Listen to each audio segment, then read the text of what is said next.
Let's hope it works. Ugh.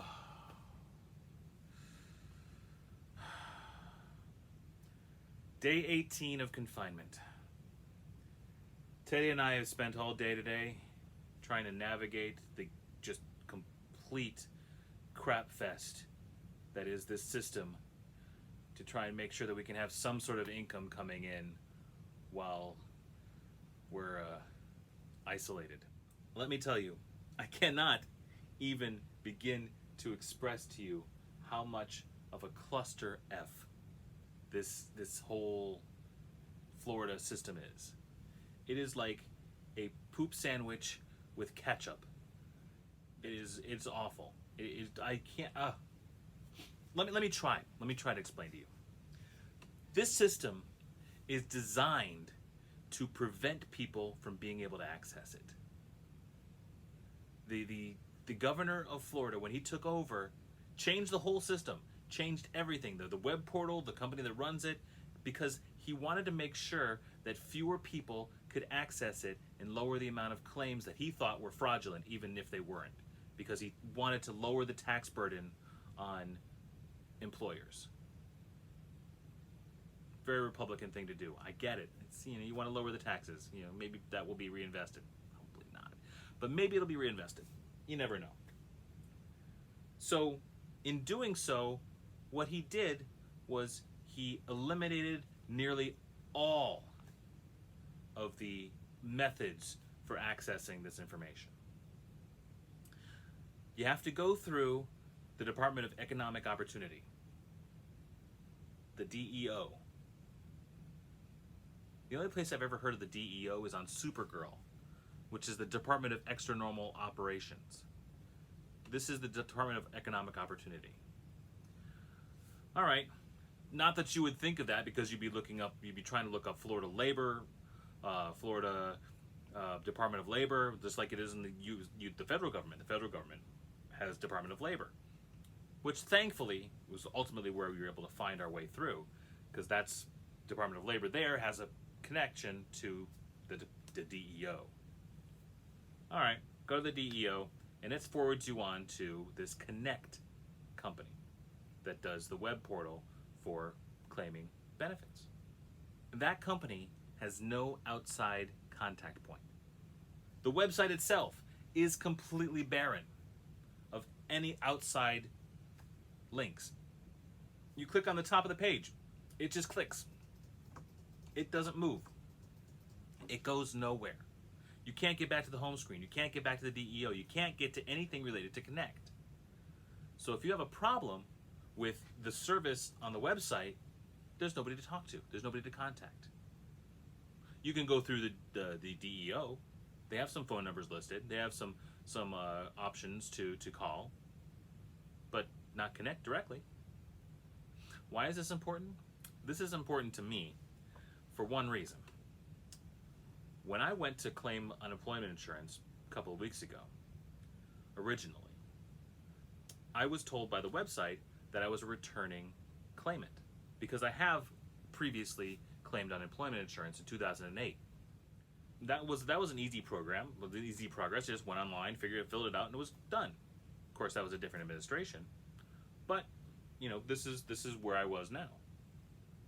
I went in, started filling out the forms, and it told me, because I was a returning claimant, I was already in the system. So sign in here, that whole thing.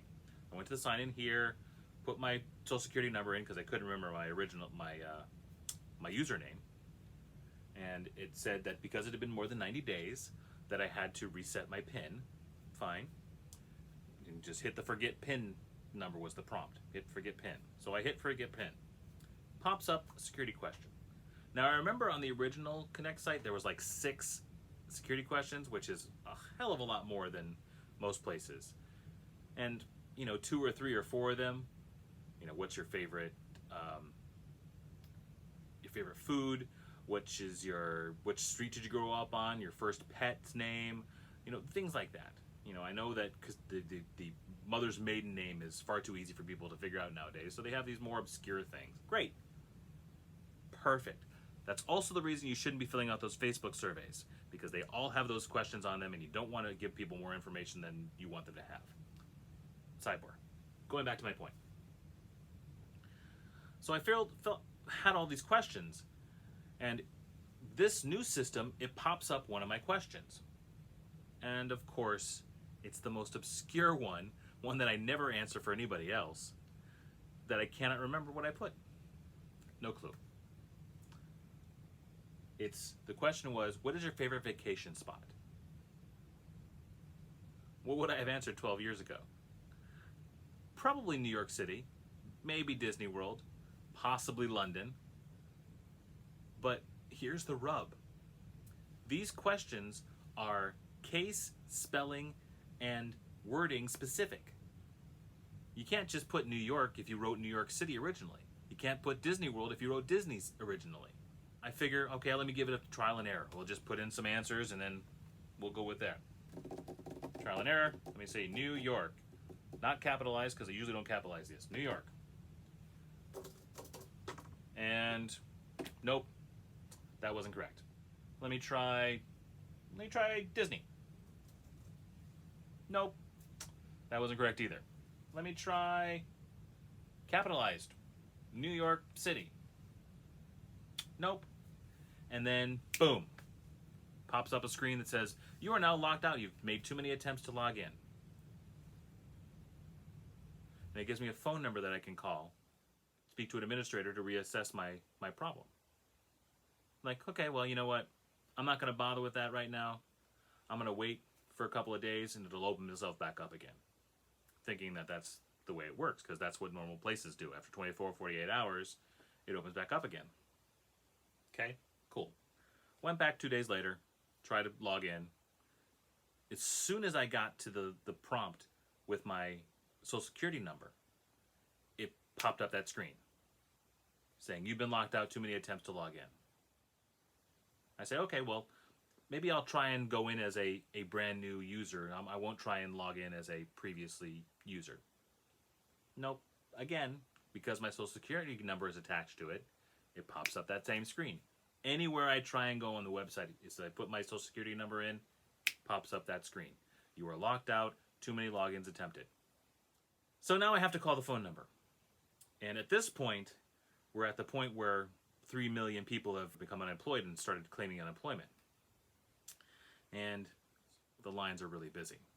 I call in, and the rings for a little bit, and then the phone picks up a recording, and it says that they're experiencing an unusually high call volume, and that they can't put me on hold because their lines are already busy.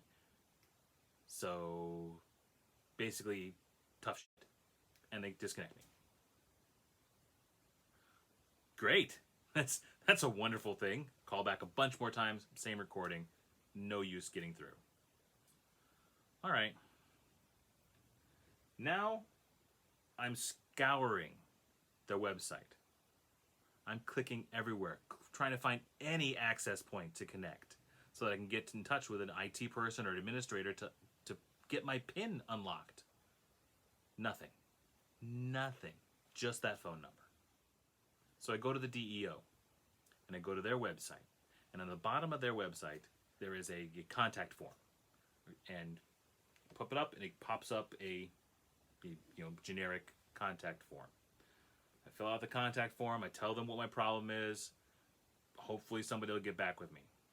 Send it off into the world. Figure, let me give it a week.